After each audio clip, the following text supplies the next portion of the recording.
Hello, and welcome to episode 3 of Chad and Cherry Surf Music Review. Today we have a very special guest, obviously not Cherry. So, who are you and what are you doing here?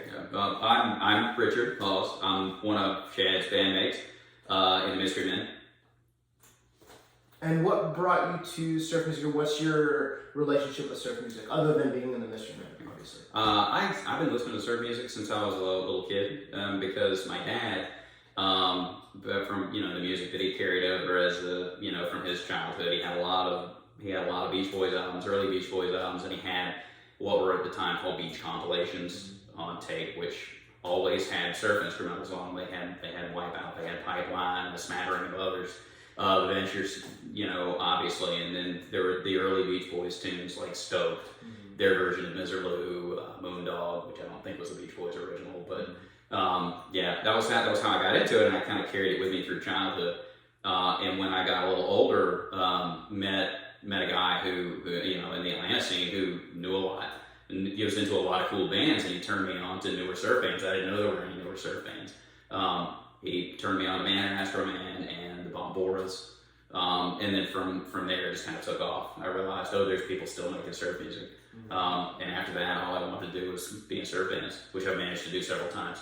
Excellent. Yeah, you were also in the Surge. I was in the Surge first, starting at about 2005. I met Eddie at the Link Ray show. It was at the Earl in East Atlanta. It was one of his last. Yeah. It was like four months or so before he died. Yeah. Ran into Eddie and saw he was wearing an old X-Ray shirt. So the previous incarnation of that band was the X-Rays, and I asked him about it. We started talking, and he invited me to come try out. And ever since then, I've been playing surf music. Well, excellent. All right. Well, we're in your lovely home bar, my newly completed home bar. Yeah, it's just wrapped up in the last month. That I'm lovingly calling Hawes for Richard Hawes. So I don't know if we'll stick. Let us know if you like that in the comments, whether it should stay. If it's not too on the nose. And what are we drinking today here? We are drinking the Volcano Bowl. Excellent. In honor of the band whose album we're about to review, the Volcanos, because I had all the ingredients for it and I had never made one before. So, pretty good. Yeah. So why did you pick this album? I picked this album because it's my favorite Volcanos album. Excellent. It does not have my favorite Volcanos song, but it's one of my favorites. It's got a strong contender. But overall, it ekes out the favorite position for me of the two full ones. Surfquake, which was released in 1996, and this one, Finish Line Fever. So, I'm a big fan of the Volcanos, and probably like a top 5 record. And I probably would have said at one point that whichever one I was listening to at the time was my favorite. Was your favorite, yeah. But I think Surfquake, having listened to it recently, might have the edge. But yeah, it's a tough call. It's a tough call. They're both so good. All right, we're going to start with the title track, Finish Line Fever. So here we go.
So what are your thoughts on the title track?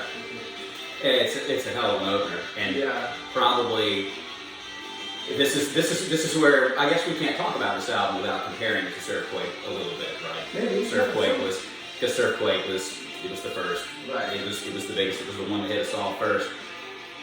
This is such a strong opener, super melody driven, very very driving, but very identifiably surf.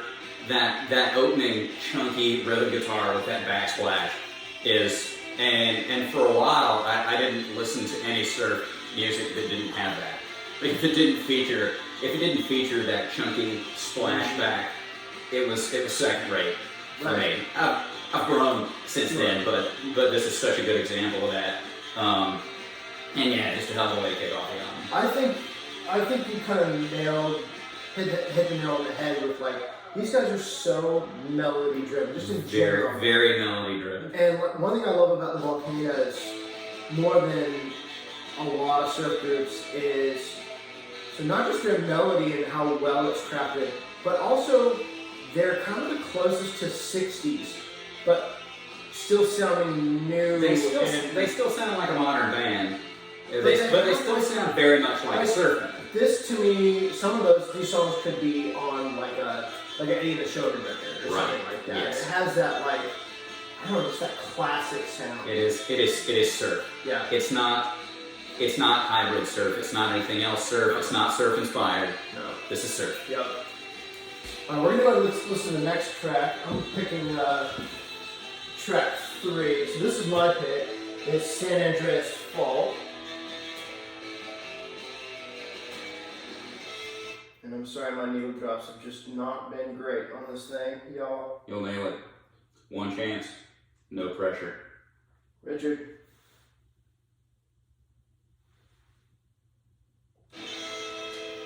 Almost. Close enough for government work. That's right. And neither one of us are getting paid. That's for this. right. Did you know? No. I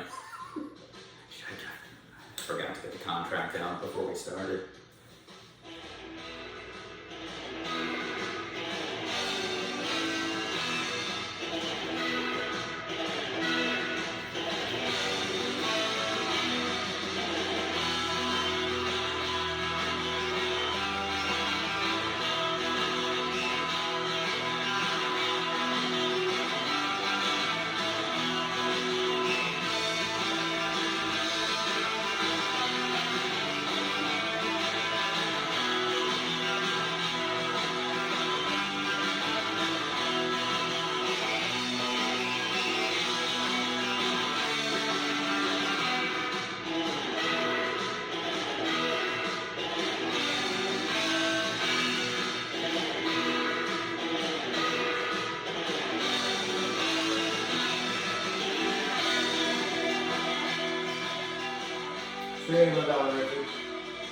Again, comes out strong melody-wise. Melody is the hallmark of all of these. Yeah. They're all, even when Rick, the lead guitar player, is playing, even when he's playing like the breakdowns, the leads, even when he's playing lead guitar, he's still playing the melody. Yeah. Which just, I love that. Yeah. And it's a neat use of the staccato. That's such a surf music trope. They do something, they do something a little bit different. Right. Yeah, totally agree. And they have like cool changes. There are, and wait, listen here. Turn up for a second. This is another hallmark of good instrumental music. Pretty good music. Period. It's total change in mood. A couple of them. Yeah, and this band is great for that. I think all instrumental music really, I think they get to do them. And I think they have a unique, there's a unique, I guess, opportunity to do it with instrumental music and to really emote with it because there's no vocals. Yeah. And all the imagery that's conjured up is purely from the sounds in the listener's head. It's very thematic. The songs across the album, which we can't listen to all of, across the album, the songs do differ in tone from happy to dark to foreboding. It's a great mix of moods. It really is. On the whole album. Yeah. Definitely.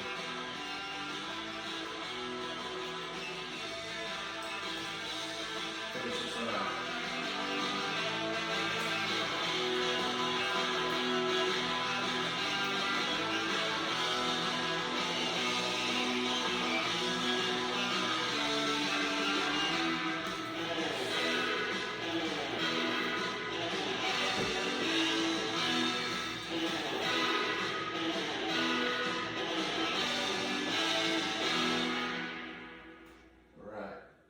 Flip sides here.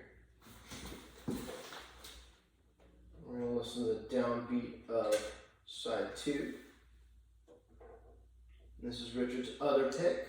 And this is... Or no, I'm sorry, I lied. We're going to listen to track 4 on side 2. And this is, depending on the day, probably my favorite Kilauea song. Volcano song. Volcanos. There's another band. The song is called Kilauea. There is a great German surf band called the Kilaueas. Too, yeah. Check them out too. Yeah. Sorry. No worries. Slip the tongue. It's alright. Alright, so this one's Kilauea. Let me try that again. Oh, that's the ending of that thing. I think it is. I'm killing this thing. Alright, okay. And this is Kilauea. Yes. Kilauea.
One thing that I've really taken away, like, in my own playing from Volcanos are those, like, arpeggio melodies, you know, that they do. Yeah. Yeah. And I hear a lot of Volcanos in your playing. You think? Yeah. I don't know. I mean, I'm sure it snuck in there because I've been listening to them since.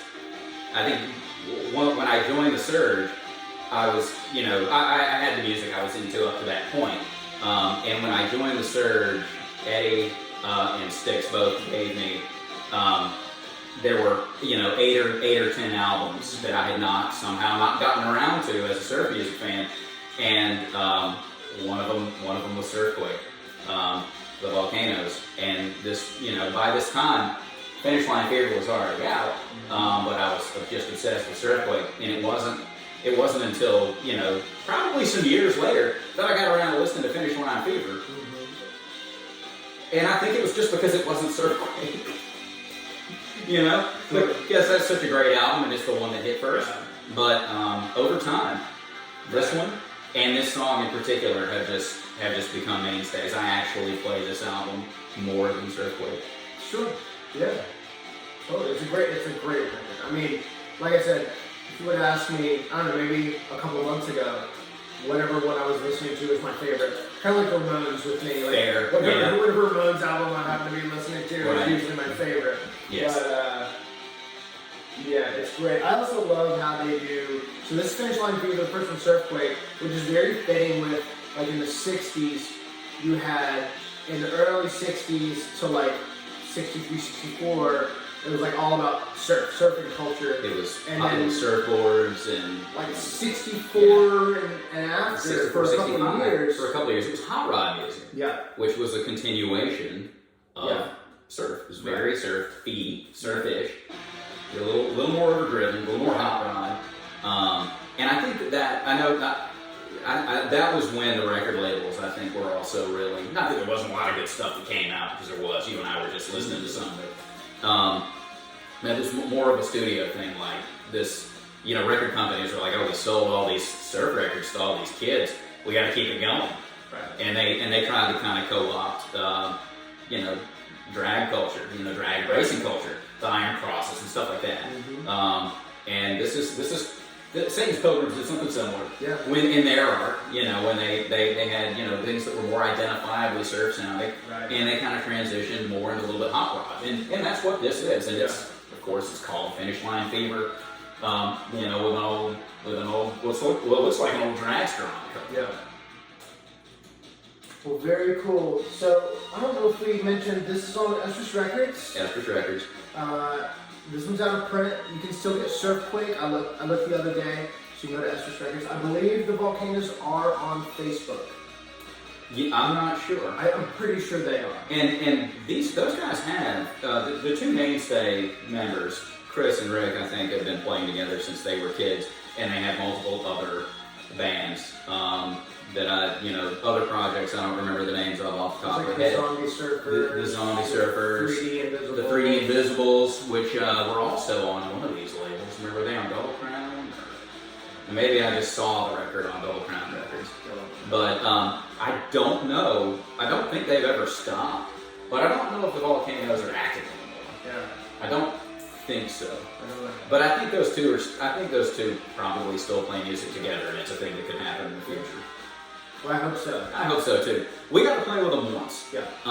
And they were great live. They were everything that you would want of a great surf band. They sounded better than their albums. They performed flawlessly. They sounded great, and they were energy. Lots of energy, which is another thing. I have a hard time when I'm playing, not just standing still and staring at my guitar. Sure. But those guys really were fun to watch. Oh yeah, definitely.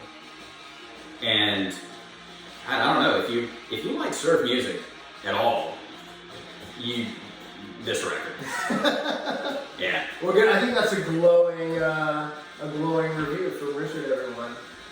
Well, cool, Richard. You have anything else you wanted to add? There's only one kind of bad thing you can say about this record. That's it. It doesn't have Demerara on it. Yeah. Demerara is the opening track to Surfquake.